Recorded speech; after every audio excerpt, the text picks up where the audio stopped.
Okay, so we logged into TinkerCAD.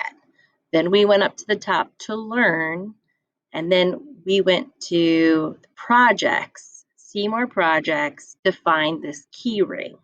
So it says key ring letters. In this project, you will learn to make a key ring using letters.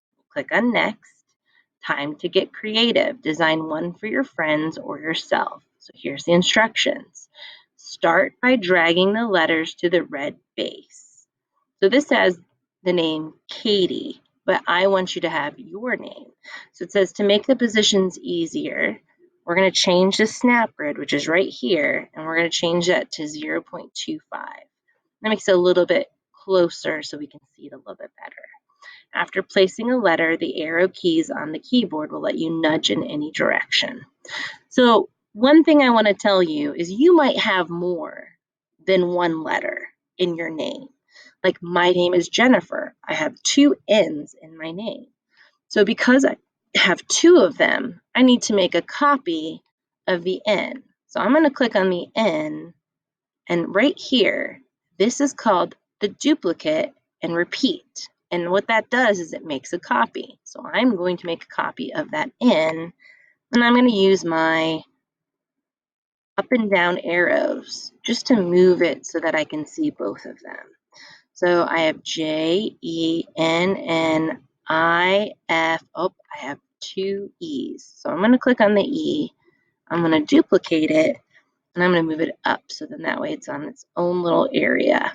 So now I know I have all of my letters and my name. Now I need to do my letters of my name. So I have J, and I'm going to move the J, and then I have E. So you're going to do this with your name. And remember, you can click on it and you can pull it with your mouse, or you can use your up and down arrows and left and right arrows to move it too. So I'm doing the down arrow just to move it down. And then I'll use my mouse to pull the N. I have another N. And I can click away if I make a mistake and I can't see what I'm doing. And then I'm going to do I, F,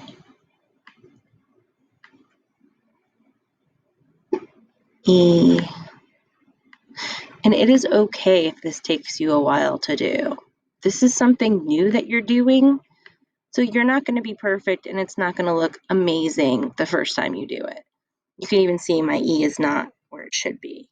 So I'm going to go to next, and now it says to resize the red base. So this is the red base. If I click on it, then you see those little boxes. This is the location of that red base. Your name might be shorter than mine, and you might not need all this empty space. So you can just click on that box, and you can drag it to where you want it to be. So then I want to make sure that all my letters are there, and I can drag it there. Okay? And then you want to clean it up. So it says, do a little cleanup by removing any leftover letters. So before I do that, I'm going to show you this up here. This is how we view it. I'm going to pull it down so that I see it a little bit better. Oh, wow, that E is way too high. So I'm going to click on it and drag it down so it looks better. Now when I'm doing this, I'm using my up and down arrows so that it looks a little bit cleaner and they're a little bit more straight to me. And it is okay if it's not perfect. That's totally fine. And don't worry about the colors yet either. Okay, so remember how I showed you on this, this is how you view it. If you pull it, you can move it. So it says top, this is the top. This is what it looks like upside down, sideways. Because sometimes if you accidentally pull it, it may have moved your letter up high, and you might want to move it back down. So see this little cone? This moves it up. So if I look at it here, it's not even on there. So I'd have to pull it down. I just use the cone to pull it down. So it's touching in that R. Or it might be like really low. and you might want to move it up so that's all the same. And that's okay. I want you to play around with this and see what you can do. So the next thing you're going to do is you're going to take away all these letters you don't need.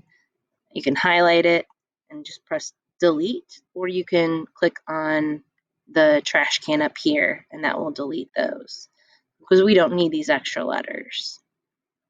Okay, and then now what's left over is just my name, and I've got the red, that looks good, this looks good.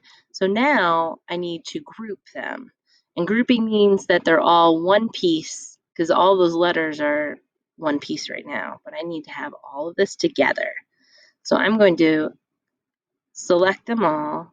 So I'm just going to use my mouse and pull it so that everything is highlighted. And then this button right here is called the group. So if I group them, then they're all in one piece. Did you see how it changes to one color?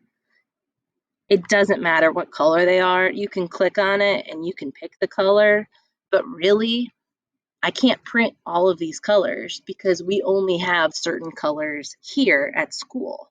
So it's whatever color I have in the machine that's what's going to print out. Now, if there's a specific color that you want, you can Schoology message me and let me know, and I will try to do whatever color that I have. But right now, I don't have too many colors. So once you group it, then it's ready to go. So we're going to go to next, and then you should get congratulations, you did it.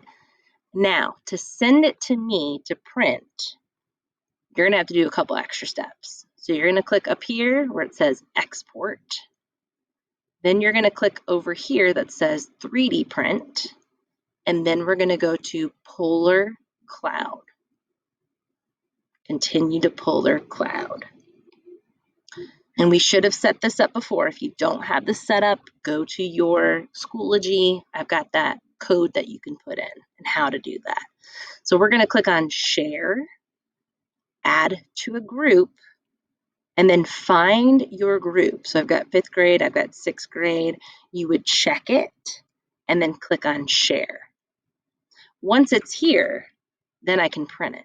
And I will print everybody that gets this done on the 3D printer so that then hopefully the next time I see you guys, they will all be printed and you can take them home.